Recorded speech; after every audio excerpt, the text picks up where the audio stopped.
Vjehra ime është një komandante e vërtet. Çdo vendim i burrit tim duhet të kalojë nëpër filtrin e saj.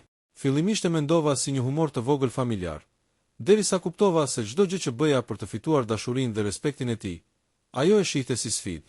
Një natë, ndërsa ai më mbante dorën dhe fliste ëmbël, Vjehra hyri papritmas dhe përpiqej të ndryshonte çdo fjalë që ai kishte thënë. A mund të mbijetoj dashuria ime kundër një force që duket e pamposhtur, apo duhet të gjej një mënyrë të zgjuar për të fituar respektin e tij, pa luftuar drejt për drejt me nënligjin? Lufta për shpirtin e burrit. 1. Njohja me Nusen dhe Vjehrën. Era e detit depërtonte lehtë në apartamentin e ri të çiftit, duke mbushur dhomën me aromën e freskët të dimrit. Ana, nusja e re, po rregullonte disa detaje në kuzhinë kur e dëgjoi për herë të parë zërin e kontrollueshëm të vjerrës së saj, zonjës Margarita, një grua elegante dhe me sy të fortë. Babi ju gjithmonë më ka thënë se mënyra më e mirë për të nisur ditën është me një kafe të përgatitur në mënyrë të duhur, tha Margarita, duke vënë dorën mbi supin e burrit të saj, Artit, ndërsa ai buzëqeshte nuses me atë lloj respekti të fshehur që Ana sapo po përpiqej të kuptonte. Ana ndjeu një mpirje të vogël në gjoks. Nuk ishte vetëm Vjehra që dukej e kërcënuese.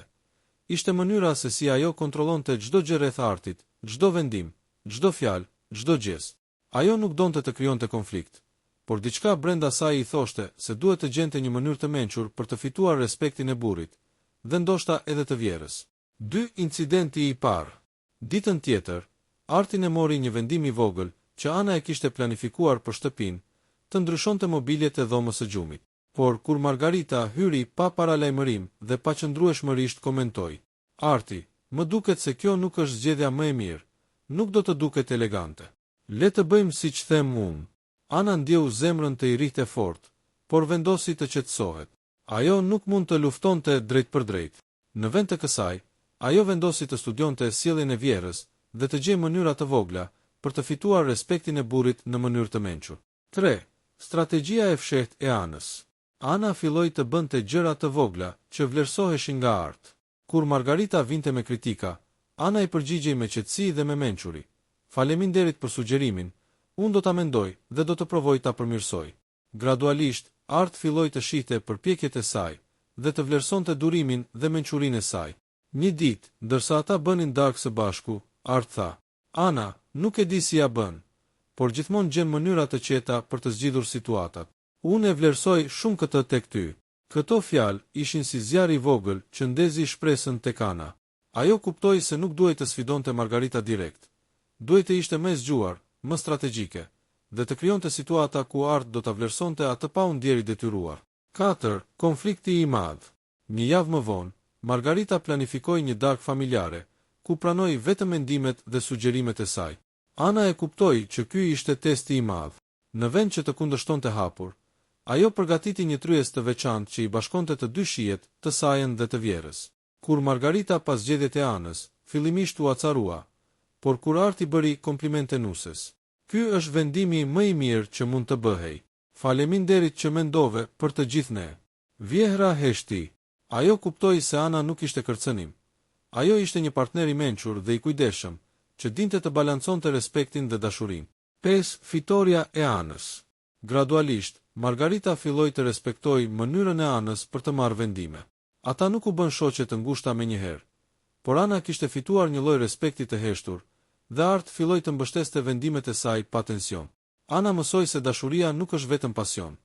Është gjithashtu durim, strategji dhe zgjuarsi për të ruajtur marrëdhënie të shëndetshme pa përplasje direkte.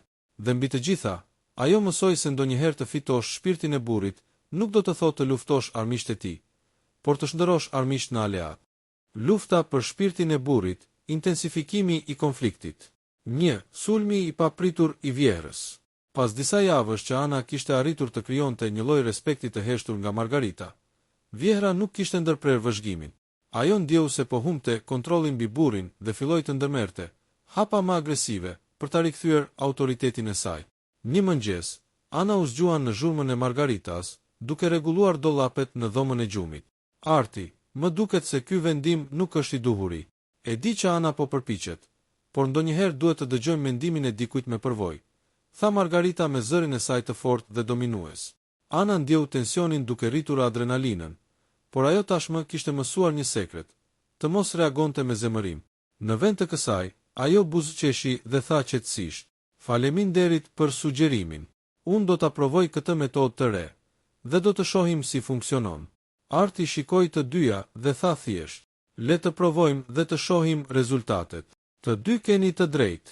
Në atë moment, Ana kuptoi se mençuria dhe durimi ishin armët e saj më të forta.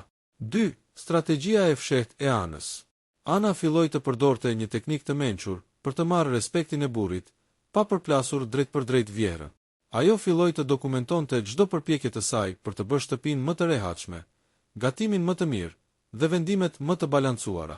Çdo herë që Margarita përpiqej të impononte mendimin e saj, Ana gjente mënyra për ta përmirësuar pa e kundërshtuar direkt.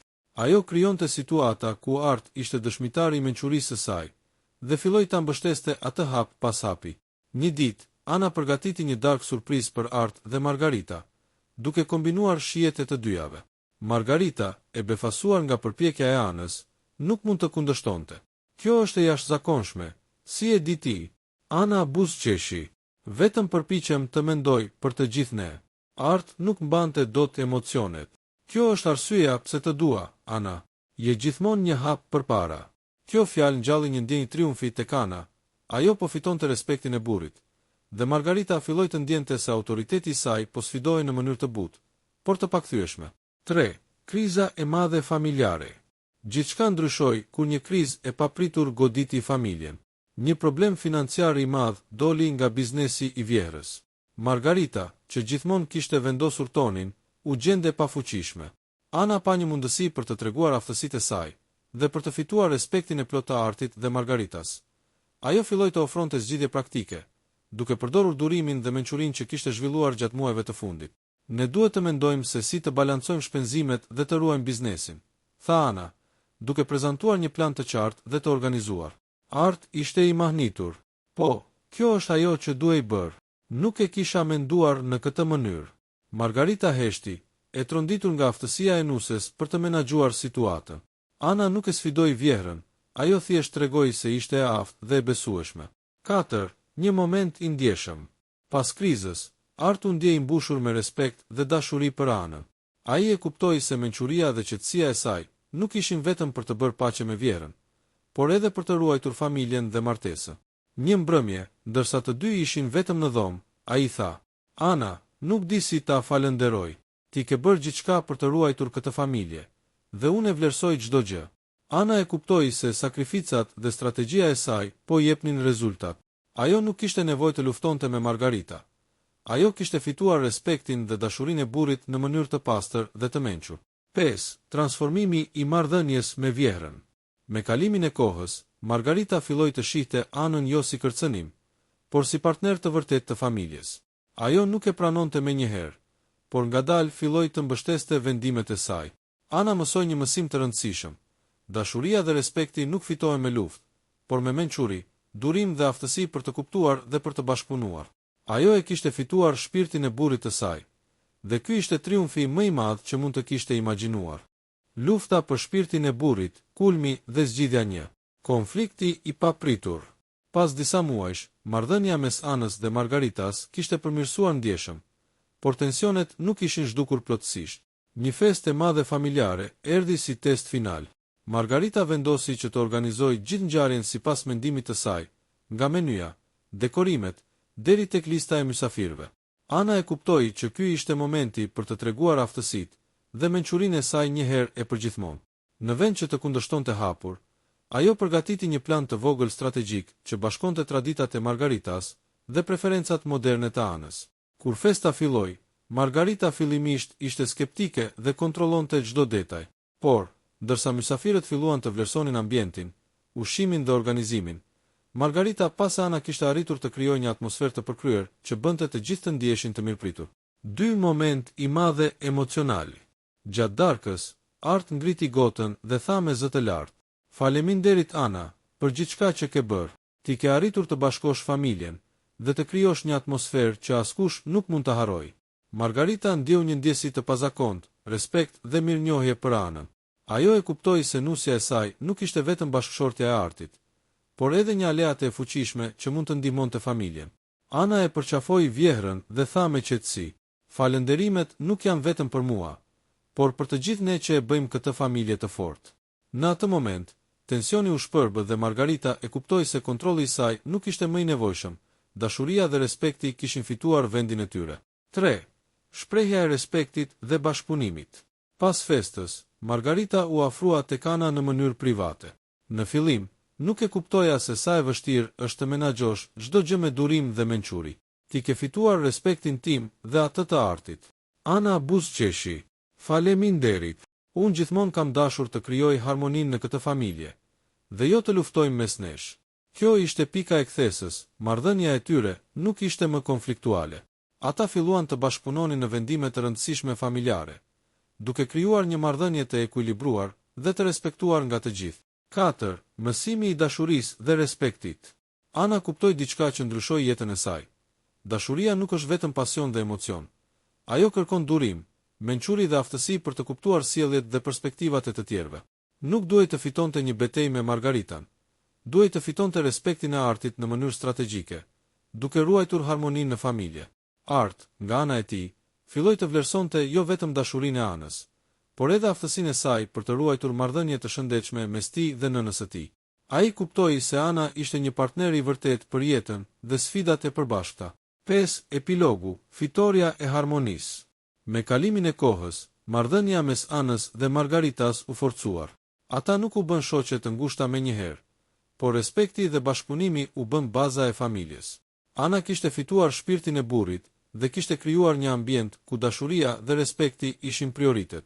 Një ditë, Ana dhe Art u ulën në balkon, duke parë perëndimin e diellit. Ai mbajti dorën e saj dhe tha: "Ti ke bërë më shumë për këtë familje se sa mund të imagjinoja. Jam me fat që të kam." Ana buzëqeshi dhe mendoi për çdo hap, çdo moment durimi dhe çdo strategji që kishte përdorur për të fituar respektin e burrit, pa u përplasur drejt për drejt me vjerë. Ajo kuptoi se kjo ishte fitoria e vërtet, dashuria dhe respekti, që nuk mund të thyeshin nga asnjë konflikt. Përfundimi. Historia e luftës për shpirtin e burrit është një tregim mbi mençurinë dhe durimin e nusës për të fituar respektin e burrit. Konfliktet e zakonshme mes nusës dhe vjerës. Bashkëpunimin dhe respektin si çelës për marrëdhënie të forta familjare. Fuqinë e strategjisë dhe inteligjencës emocionale mbi përplasjet direkte. Ana dhe Margarita përfunduan duke krijuar një familje të ekuilibruar, ku dashuria dhe respekti kishin fituar mbi kontrollin dhe tensionet e fillimit.